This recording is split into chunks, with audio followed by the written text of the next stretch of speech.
Welcome to Tech Topics brought to you by Cybervenger. We help keep small businesses stay protected and compliant with cutting-edge cybersecurity and IT solutions. Hello everyone and welcome. My name is Andy. I'm the managing consultant for Cybervenger. Today I want to talk a little bit about VMware and more importantly Broadcom, who purchased VMware about a year ago. Now, when Broadcom purchased VMware, I was a little nervous. I think most of us all were. I saw firsthand what Broadcom did to Symantec when they bought them. Broadcom is basically where good products go to die. That's kind of my personal opinion here. Don't hold me to that. You may like it, maybe you don't. But in case of VMware, there are some very real consequences. So when they purchased them, they issued a statement on their website that released public information saying that, hey, we're going to focus on our 600 most profitable companies, which to me was an outward warning that, hey, little guy, you're on your own. Bye. Stop using our product. And I'm not quite sure why they're doing that. But some of the fruits of that letter I had ran into yesterday, where you can no longer get ESXi free. You have to purchase at least the essentials. So if you're trying to build the lab or you just want to experiment with VMware for the first time, or maybe you got an ancillary computer at the corner of your environment, you just want to you got a remote office, you just want to slap a domain controller on there, like a read-only domain controller, and you just want to have it on a virtual machine so you can back it up, copy it, whatever you want to do. There's a lot of reasons to have ESXi free in a regular network. And again, not the least of which, just getting a chance to work with VMware and learn it. You can't do that anymore. That's no longer an option. It's no longer supported. I can only presume that if you already owned a key prior to this cutoff, that you can continue to use it. But you may want to consult your licensing. Certainly, I had like an ESXi 7 before the purchase, before Broadcom bought VMware. You can continue to use it. I believe ESXi 8, but they may have issued keys in the last month or two with language saying you can't use it much longer. I don't know. You may want to double check that. But the point being, you can no longer count ESXi free. And without ESXi free, there goes your labs. I think it's a really bad sign for things to come.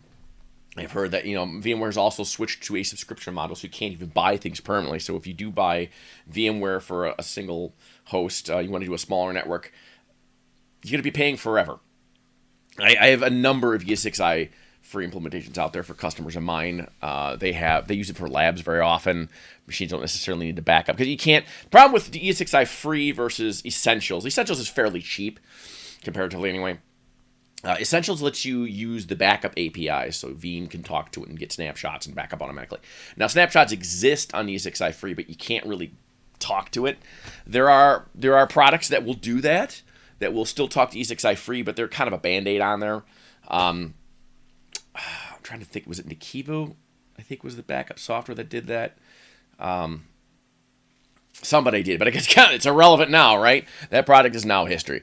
And so I'm kind of starting to encourage people to play with Hyper-V. I think Hyper-V is a good alternative in the smaller space. For years, my default for my 25 and less user customers has been Hyper-V, because it's something that is visually easy for the customer to understand. And the company that size is usually one kind of tech-savvy person that you're talking to, and if you want them to reboot it, they can walk up, log into Windows, shut down, and restart, and it makes sense to them. It's not a weird-looking ESXi console. There's this learning curve to ESXi that I think Hyper-V doesn't have. Now, I'd rather use VMware versus using Hyper-V for more advanced stuff, but the basic simple stuff, Hyper-V is really pretty good. It performs pretty darn well. Another alternative is Proxmox. That is KVM. So Linux, it's a free hypervisor, works very well, and KVM is very command line and doesn't have any bells or whistles. There's a byte to configure and manage. Proxmox is an English company, UK company. At least I think so. They charge in pounds for their software, so I assume so. They have basically a management wrapper that goes on top of KVM and manages it and allows you to. It really makes it feel very similar to ESXi and vSphere and all that stuff. So I'm starting to play with that. I'm hoping to have a video out walking people through how to use it. There's a bunch on YouTube already, but it'd be nice to kind of put my own thoughts from a security standpoint. So I'm still also kind of researching the security ramifications of using KVM. we're a security company, right? Cyber vendors, what's what we do. So I'm trying to put that in perspective. Hyper-V, I don't like the fact that it's a Windows OS as a hypervisor. It's just for the tax service point. But I mean, let's be real. Microsoft, it runs half the planet. It's pretty secure at this point.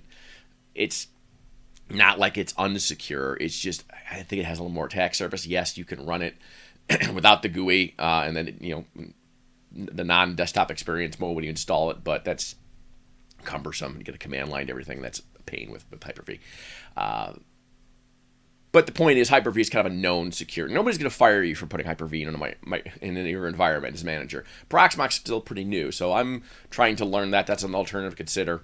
But yeah, I really think if you are under 1,000 users in your organization, I really think it's time for us all to start considering abandoning VMware, because VMware has openly abandoned us. And considering more than 50% of the businesses out there are small businesses, the largest employment section of the world of America anyway, is small business, if I recall. I think it was a huge mistake, and I think we have to keep up with the reality that VMware just isn't going to support us anymore.